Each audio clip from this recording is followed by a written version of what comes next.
ప్రభువైన యేసుక్రీస్తు నామమున ఈ నిన్నటి వరకు కార్యక్రమంలో మిమ్మల్ని కలుసుకోవడం ఎంతో సంతోషం.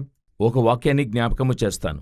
మీరు కలవరపడకుండా చూచుకోనుడి, ఇవి జరగవలసి ఉన్నవి గాని అంతము వెంటనే రాదు అని ప్రభువు చెప్పాడు. ఎందుకు ఇది ఆరంభములోనే చెప్పుకుంటున్నామనేది ఈ కార్యక్రమం ముగింపులో మీరే తెలుసుకుంటారు. రండి కార్యక్రమంలోనికి వెళ్దాం.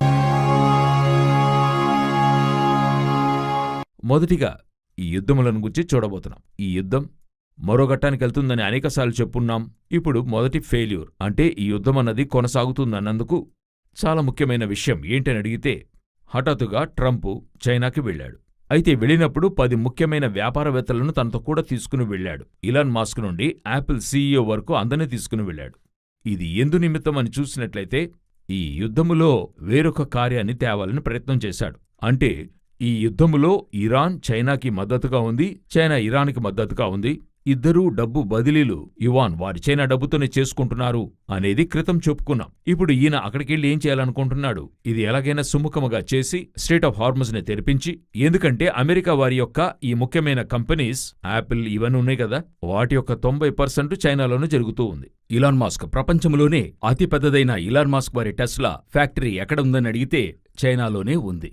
అందువల్ల అక్కడికెళ్ళి ఈ సీఈఓల్ని ముంచుకుని ఆయన ఒకందులకు ఈ విషయంలో మేకప్ చేసి తిరిగి ఈ యుద్ధాన్ని కొంత పోస్ట్పోన్ చేసే విధంగా చేయడానికే ఆయన వెళ్ళాడని, ఏ డిప్లొమాట్స్ని తీసుకెళ్లకుండా జస్ట్ ఈ వ్యాపారవేత్తలనే తీసుకునెళ్ళాడు. అయితే జరిగింది ఏంటంటే, చైనా అధ్యక్షుడు ఈయన కూర్చోపెట్టి చాలా ముఖ్యమైన స్టేట్మెంట్ని ఇచ్చాడు. చాలా మాట్లాడాడు.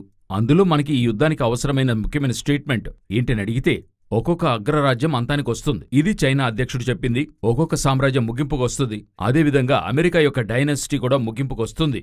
అయితే ఒక్కొక్క సామ్రాజ్యం ముగింపుకొచ్చేప్పుడు యుద్ధముతో ముగింపుకొస్తుంది. ఇది అలా కాకూడదు అనుకుంటున్నాను అని చెప్పి ముగించాడు. అయితే యుద్ధముతోనే ముగిస్తుంది. చూడండి, అమెరికా రాజ్యం పతనం కాబోతుంది. ఇప్పుడు ఈ విధంగా ఉంటుండగా యుద్ధం మరో ఘట్టానికి వెళుతుందని చూడొచ్చు. చాలా పెద్ద ఫెయిల్యూర్ ట్రంప్కి. అక్కడి నుండి వచ్చిన వెంటనే ఆయన చెప్పింది, పీస్ డీల్ చివరి నిమిషంలో ఉంది, ఎప్పుడైనా యుద్ధము కొనసాగుతుంది అని చెప్పాడు. సో యుద్ధానికైనా రెడ్ లైన్, డెడ్ లైన్ ఏవేవో చెప్తున్నారు. అన్నీ కూడా రెడీగా ఉన్నాయి. యుద్ధములను గూర్చి, యుద్ధ సమాచారమును గూర్చి వినబోదురు. విశేషముగా యెహెజ్కేలు 38, 39 2 అధ్యాయాలు చెప్పబడిన ఆ యుద్ధానికైనా మరో ఘట్టాన్ని మనము చూస్తూ ఉన్నాం. దీనికి మధ్యలో ఇజ్రాయెల్ హిజ్బుల్లా సమస్యలు పెద్దవై వారు లెబనాన్ని భయంకరంగా తాకిడి చేశారు. గొప్ప ప్రాణనష్టం ఏర్పడింది. ఇది కూడా మనం చూస్తూ ఉన్నాం. దానితో పాటు ఈ యొక్క యుద్ధానికైన కార్యాలు ఒకవైపున రష్యా ఉక్రెయిన్ సమస్య అన్నది తీవ్రస్థాయికి అందుకుంటూ ఉంది. అందులో అన్ని వైపులా కూడా మీరు చూసినట్లయితే యుద్ధం అన్నది ముమ్మరంగా తయారవుతూ ఉంది. కొంచెం మీరు ఒక నెలలో జరిగిన వార్తలను చూడండి. ఒక్కొక్క దేశము ఆయుధాలను కొని సమకూరుస్తున్నారు చూడండి. ప్రత్యేకించి న్యూక్లియర్ ఆయుధాలను గురించి మాట్లాడటం, అది తీసుకొచ్చే టెస్ట్ చేయటము అన్ని కూడా చూడండి. ప్రపంచం గొప్ప యుద్ధ మేఘములోనికి ప్రవేశిస్తూ ఉంది. వీటిని గూర్చిన అప్డేట్ మీకు ప్రభుచితమైతే మరొక నిన్నటి వరకు కార్యక్రమంలో మీతో చెప్పడానికి మేము ప్రయాసపడతాం. ఇప్పుడు మనము మరొక ముఖ్యమైన ఘట్టానికి వెళ్ళబోతూ ఉన్నాం. ఇదేంటని అడిగితే, ఈ యుద్ధం వల్ల అంటే ఇస్రాయెల్, ఇరాన్, ఈ యుఎస్ ఈ వార్ వల్ల ఆరంభమైన ఒక కరువు. బైబిల్లో కరువులను గురించి చెప్పబడ్డాయి. దీనిని ఆనుకొని ఒక కరువు వస్తుంది. 4 కార్యాలు జరుగుతాయని బైబిల్ చెప్తుంది. 1 యుద్ధము, ఖడ్గము. నేను చెప్పేది ప్రకటన 6:8 ఖడ్గము. 2వది కరువు, దాని తర్వాత ఏర్పడేది కరువు, తెగుళ్ల చేత ఏర్పడేటువంటి మరణాలు.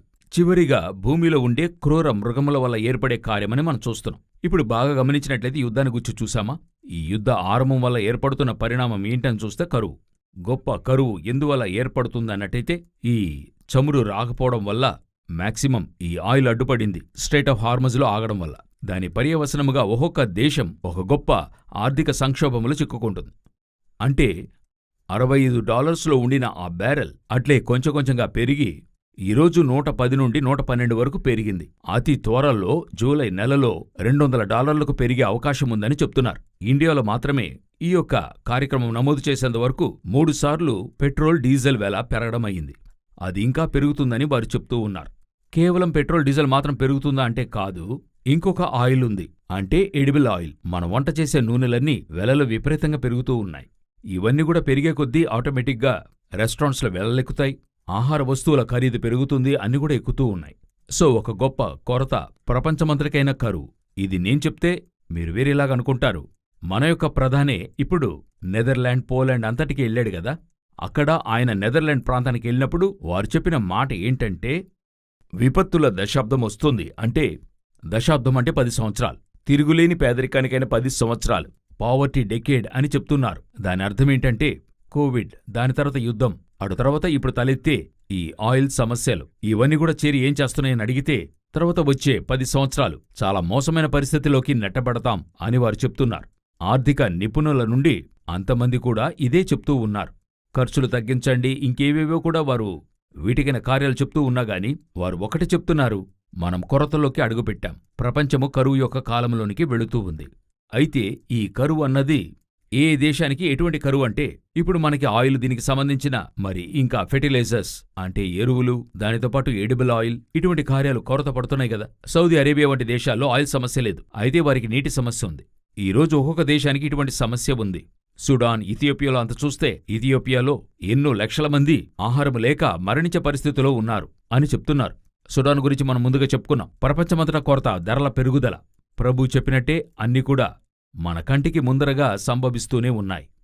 ఇప్పుడు ప్రపంచమన్నది మరలా నేను చెప్తున్నాను, ఆరంభంలో చెప్పిన వాక్యాన్ని మరలా చెప్తున్నా, ఇవి జరగవలసి ఉన్నవి.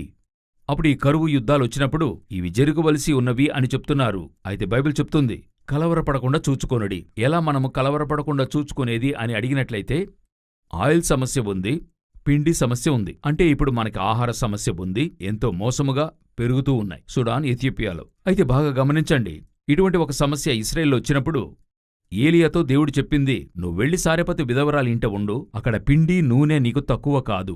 ఇప్పుడు దేవుడు మనకదే చెప్తున్నాడు, సేమ్ వర్డ్.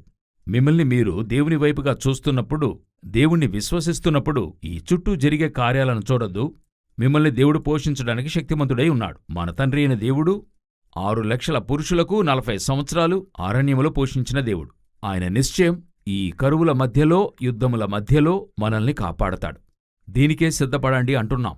అంటే కరువు రాదు అని అనుకున్నారు, మేం చెప్పాం వస్తుంది, అయితే సిద్ధపడండి అని. ఇప్పుడు బైబిల్లో చెప్పబడిన మాటలన్నీ జరగడం ఆరంభమయ్యాయి. కలవరపడవద్దు, ఇవన్నీ కూడా లోకములో జరగాల్సినవే. అయినగాని మనకి దేవుడు ఎగిరి పోషించే పక్షిలా కాపాడటానికి శక్తిమంతుడై ఉన్నాడు. చివరిగా అతి ముఖ్యమైన కార్యాన్ని చెప్పి ముగించాలనుకుంటున్నా. ఫిన్నిష్ పార్లమెంట్ అంటే ఫిన్లాండ్ పార్లమెంట్లో వాక్యాన్ని తీసి పోస్ట్ చేసినందుకు సోషల్ మీడియాలో రోమీలకు మొదటి అధ్యాయం 24 నుండి 27 వచనాలు పోస్ట్ చేసినందుకు వారికి శిక్ష విధించారు. ఎందును బట్టంటే ఆ వాక్యం చెప్తుంది, తమ శరీరములను పరస్పరము అవమానపరుచుకున్నట్లు దేవుడు వారిని అపవిత్రతకు అప్పగించెను. స్వలింగ సంపర్కులను ఉద్దేశించి చట్టానికి విరుద్ధంగా అంటే వాక్యాన్ని వారు పోస్ట్ చేసి, వారు మరి ఏ ఉద్దేశాన్ని తెలపలేదు, వాక్యాన్నే తీసిపెట్టారు. ఈ వాక్యాన్ని ఎందుకు వేశారు? ఇది చట్టానికి అగెయిన్స్ట్గా ఉంది. ఇది చెప్పింది ఫిన్నిష్ గవర్నమెంట్, ఫిన్లాండ్ గవర్నమెంట్. అంటే వీరందరూ బైబిల్ చేతిలో ఉంచుకున్నవారే. సో చివరి కాలములో వాక్యము కరువు మన కంటికి ముందరగా ఏర్పడుతుంది. చివరిగా మీరు చూసినట్లయితే ట్రంప్ ఒక ఆశ్చర్యమైన పని చేశాడు. ఎప్పుడూ మనం ట్రంప్ గురించి చెప్పేప్పుడు కొన్ని కార్యాలు యాంటీక్రైస్ట్ పనులు చేసుకుంటూ వస్తున్నాడని చెప్పాం కదా. ఇప్పుడు ఆ యొక్క వరుసలో అది బలపరిచే మరొక విషయం ఏంటని అడిగినట్లయితే, ముందుగానే అతడొచ్చి డబ్బు కాగితం మీద తన ఫోటో వేసుకున్నాడు, తర్వాత పాస్పోర్ట్ ప్రవేశపెట్టడం, తర్వాత బంగారపు పూత ప్రతిమ నిలిపాడు, ఇలాగా ఆ సమాధాన ఒప్పందాలు, బోడపీస్ ఆరంభించాడు, ఇటువంటి చేసుకుంటూ వచ్చాడు కదా. ఇప్పుడు లేటెస్ట్గా ఏం చేశాడనేది చూసినట్లయితే, ఇస్రాయేల్కి వెళ్ళి నేను రాజవుతానని అనౌన్స్ చేశాడు. అంటే ఇప్పుడు ఆయన పదవీకాలం ఇక్కడ ముగిసిన వెంటనే, ఇస్రాయేలు నాకు 99% మద్దతు ఉంది, అక్కడికెళ్ళి నేనేం చేస్తాను, ప్రైమ్ మినిస్టర్గా నుంచుంటాను. యాంటీక్రైస్ట్ ఇదే చేస్తాడు. బాగా గమనించండి, అతడు ప్రపంచాన్ని ముగించి చివరికి యెరూషలేములోకి ప్రవేశిస్తాడని ఉంటుంది. అక్కడ తన్ను దేవునిగా కనుపరుచుకునేవాడిగా ఉంటాడు. ముందుగానే ప్రతిమను చేశాడు. ఇప్పుడు ఇస్రాయేల్లోకి ప్రవేశిస్తానంటున్నాడు. ఇది జరుగుతుందా, సాధ్యపడుతుందా మనకే తెలీదు. ఇస్రాయేల్లో నిలబట్టం కూడా అవ్వదు. చూడండి, అక్కడ ఆ ఊరు సిటిజన్ అయి ఉండాలి. రెండవది చాలా ఉన్నాయి. అయితే అతని ఆశను చెప్తున్నా. ఆయన అంటున్నాడు, నేను ఇస్రాయేల్కి వెళ్ళి అక్కడ ప్రధానిగా నుంచుంటాను అని చెప్తున్నాడు. సో ఇది యాంటీక్రైస్ట్ యొక్క అన్ని గుణాతిశయాలు ఈయనలో కనపడుతున్నాయి. తిరిగి చెప్తున్నాను, ట్రంప్ యాంటీక్రైస్ట్ కాదు, అతడు ఐరోపా దేశం నుండే వస్తాడు. అయితే ఇప్పుడు అవన్నీ కూడా మన కంటికి ముందరగా జరుగుతూ ఉన్నాయి. ప్రభు చిత్తమైతే, రాకడ ఆలస్యమైతే మరొక కార్యక్రమంలో కలుసుకుందాం. God bless you.